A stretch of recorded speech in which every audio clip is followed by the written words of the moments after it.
Selamat sore adik-adik, ibu, bapak, umat lingkungan Tarsisius yang dikasihi dan mengasihi Kristus. Berkah dalam Gusti. Sore ini adalah bulan katekese liturgi hari ke-9. Kita akan merenungkan Ekaristi mengubah komunitas tahap demi tahap. Mari kita awali dengan tanda kemenangan Kristus.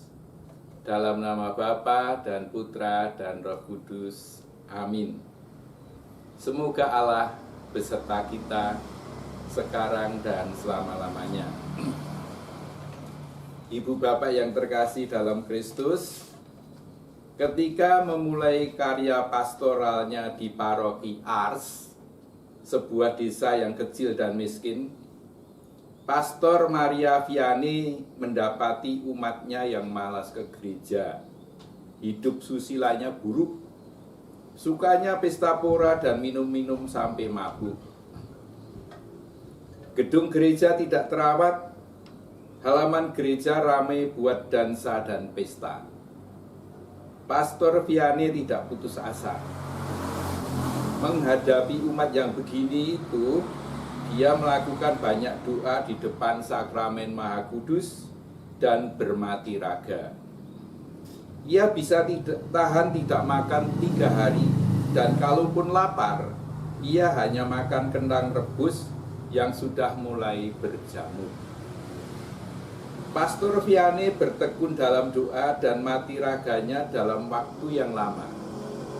Dan baru setelah 7 hingga 9 tahun, umat mulai tergerak. Mereka melihat kesucian Pastor Vianney yang rajin beradorasi dan bermati raga.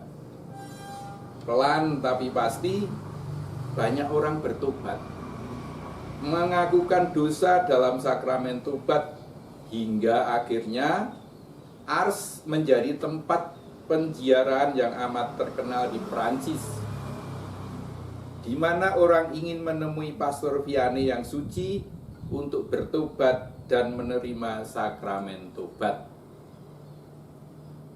Kisah Santo Yohanes Maria Vianney ini mengungkapkan satu realitas iman, bahwa umat yang dianggap berdosa dapat berubah dan bertobat karena kesucian pastor parokinya yang banyak berdoa, khususnya di depan sakramen Maha Kudus dan bermati raga. Benarlah bila dikatakan bahwa perubahan hidup umat mengalir dari sumber hidup Kristiani, yakni Ekaristi. Dan belajar dari segi waktunya, perubahan itu tidak langsung jadi, melainkan butuh proses dan waktu, langkah demi langkah, tahap demi tahap.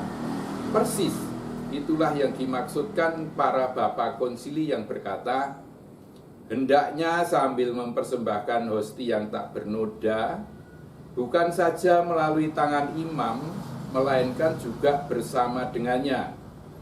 Mereka belajar mempersembahkan diri, dan dari hari ke hari berkat pengantaran Kristus makin penuh dipersatukan dengan Allah dan antara mereka sendiri, sehingga akhirnya Allah menjadi segalanya dalam semua. Menarik renungan ini. Mungkin kan segala program pastoral sudah hebat dengan tolak ukur yang jelas, tetapi tetap saja tidak mampu mengubah umat, gara-gara kita kurang berdoa di depan sakramen Maha Kudus dan bermati raga. Ibu bapak yang terkasih dalam Kristus, ada beberapa yang menarik bagi saya, yaitu pertama, Pastor Vianney tidak putus asa mendapati gereja yang buruk, gereja dalam tanda kutip. Yang kedua, untuk mengubah menjadi baik, beliau berharap dan memasrahkan gereja dalam tanda kutip kepada pemiliknya, yaitu Allah Bapa di surga. dengan terus berkarya melayani umat dan bertekun dalam adorasi, berdoa di depan sakramen Maha Kudus, serta bermati raga. 9 tahun kemudian, doanya baru dijawab dan dikabulkan. Luar biasa.